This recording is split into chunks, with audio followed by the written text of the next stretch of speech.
Se não, lanço eu. Pedro está com cara de quem tem uma pergunta ali a ser congeminada. Não é bem pergunta, é um comentário. Estava a pensar o que há de transversal nas três comunicações e acho que tem muito a ver com a questão da escolha.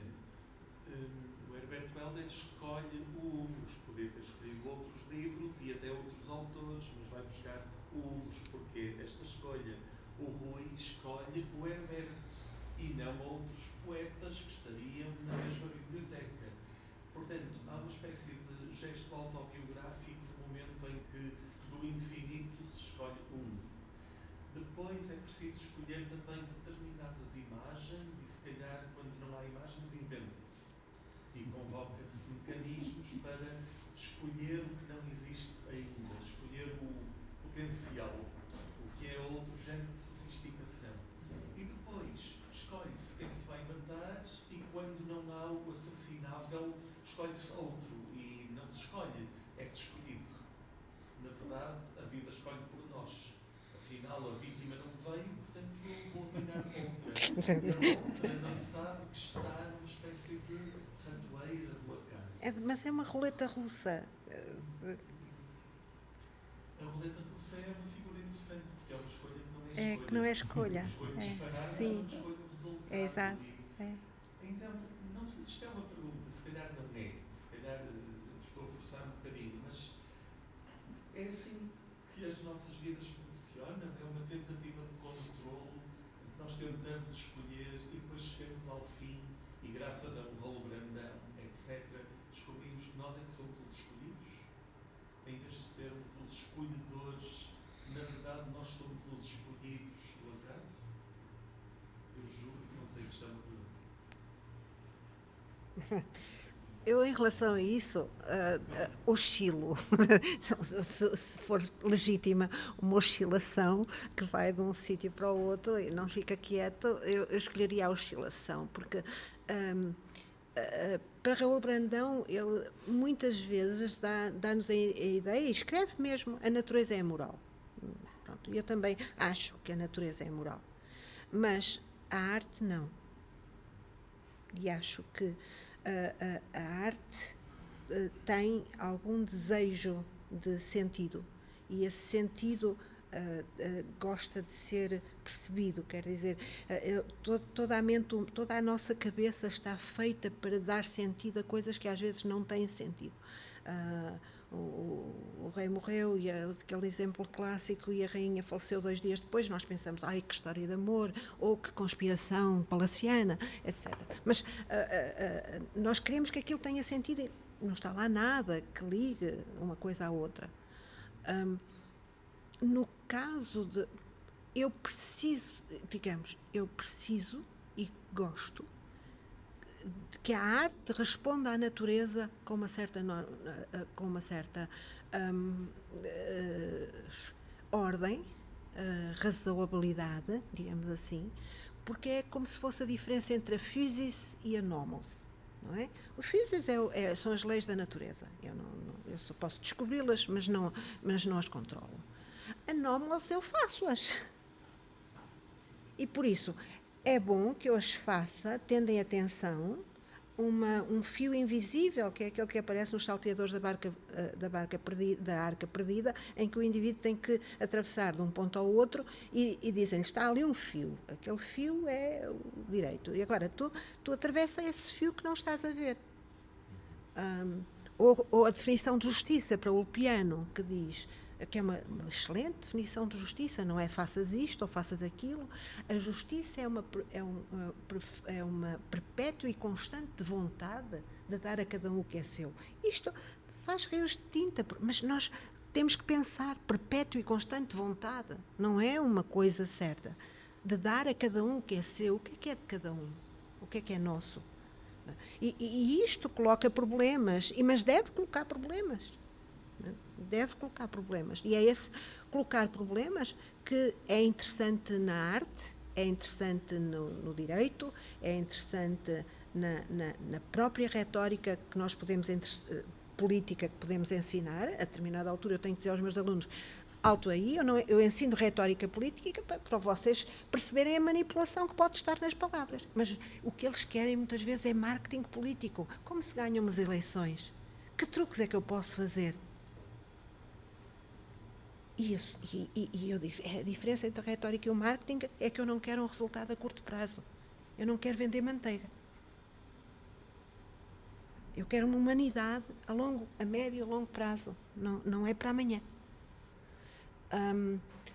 Tudo isto, somado, ajuda-me bastante a Alice. E as palavras da rainha. Não sei se é a rainha, não é a rainha, é o gato. Que lhe diz, se a vida não tem sentido, o que é que te impede de lhe dar um?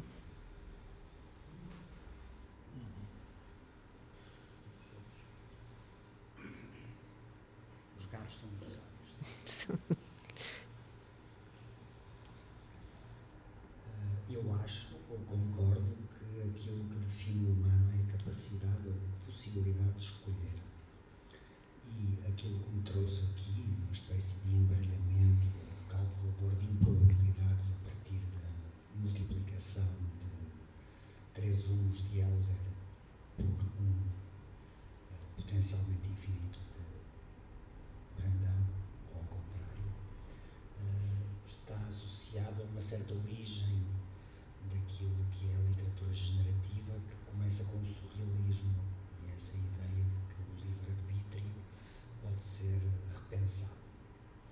E, de facto, quando nós temos um algoritmo que introduz um elemento improvável ou aleatório na recombinação dos textos, que não é o que está no procedimento técnico de Herbert Welder, mas é o que está no poemário .js, que é o script que depois faz essa remistura, nós começamos a repensar aquilo que entendemos por probabilidade. E eu tenho feito, não trouxe isso aqui, mas julgo que o Pedro conhece por outras conferências que dei, e certamente o Diogo também, que estamos neste momento num limiar novo, que tem a ver com o aparecimento das inteligências artificiais e dos modelos de linguagem alargados que trabalham de um modo estocástico ou probabilístico. E, portanto, essa ideia de que o que define o humano é a possibilidade de ele escolher, se foi construída em cima disso uma crise do próprio humano, e podemos associar à origem da ciberliteratura uma espécie de pós-humano. Hoje em dia já não estou tão seguro disso, com os modelos de inteligência artificial que reforçam antes a impossibilidade de um humano poder escolher e de ser sempre o escolhido perante uma série de cartas que são deitadas na mesa. Bom, já disseram tanto, eu não me vou alongar muito mais, mas eu para já vou ficar com a tua pergunta, que é daquelas que vão perdurar aí, e acho que é comum a todos, mas se calhar volto aqui a Brandão e faço uma outra pergunta a partir do que formulaste, Pedro, que é, eu tinha apontado isto também porque, à falta de perguntas, talvez fosse uma pergunta transversal, mas comunica com tudo isto, que é, o que é que para nós depois, o que é que permanece irredutível, o que é que não podemos escolher na memória brandoniana? Ou seja, aquilo que nem a recombinação, nem o scrolling, nem a variação contínua conseguem domesticar. Ou seja, a última análise, o que é que resiste e o que é que nos leva? Quando a memória de Brandão, ou as memórias de Brandão, se fragmentam, se desdobram, se reconfiguram, seja no impresso ou variações digitais, ou etc., o que é que continua a tocar-nos, não é? Nestas memórias e toda a obra de Brandão, para estarmos constantemente a convocá-lo? Porque eu lembro-me, houve uma coisa na inauguração que me tocou particularmente, que foi uma observação tua, quando aparece acho que foste tu que disseste isso, mas posso estar aqui, já falei com muita gente e posso estar a baralhar, mas não é relevante. Mas há uma parte da inauguração em que aparece um texto projetado e alguém, que julgo que poderás ter sido tu, Pedro, diz: sim, isto, quando olhamos, há ali Raul Brandão, mas não é e não é, não é? Porque está realmente misturado, mas a essência permanece. É claro que nós não forçámos a combinatória ao ponto de ser total, não é? Mas porquê é que não o fizemos? E deixámos que Brandão pudesse respirar ali.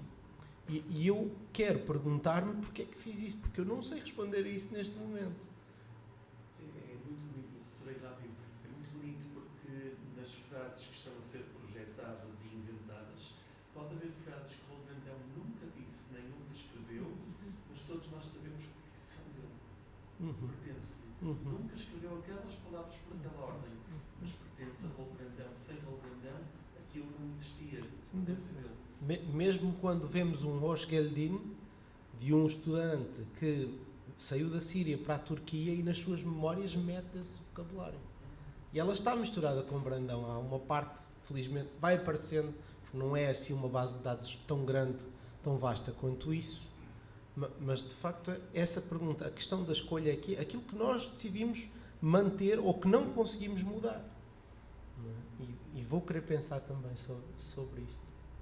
E obrigado pela tua provocação também. Estamos muito atrasados. Vasco, muito, sim. Eu acho que o livro do Herbert é uma coisa absolutamente extraordinária. Penso que em 67 sequer havia uma edição recente do livro disponível.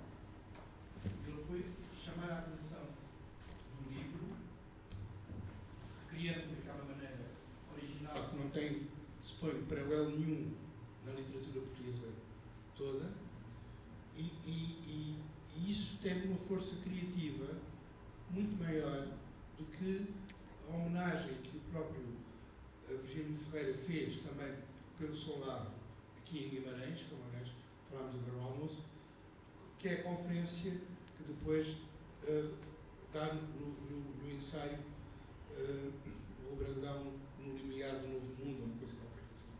Mas o Herberto eu acho que foi absolutamente extraordinário nesse coisa, e fiquei muito curioso de ver essa reinterpretação, porque realmente significa que permaneceu vivo, e isso é muito bom.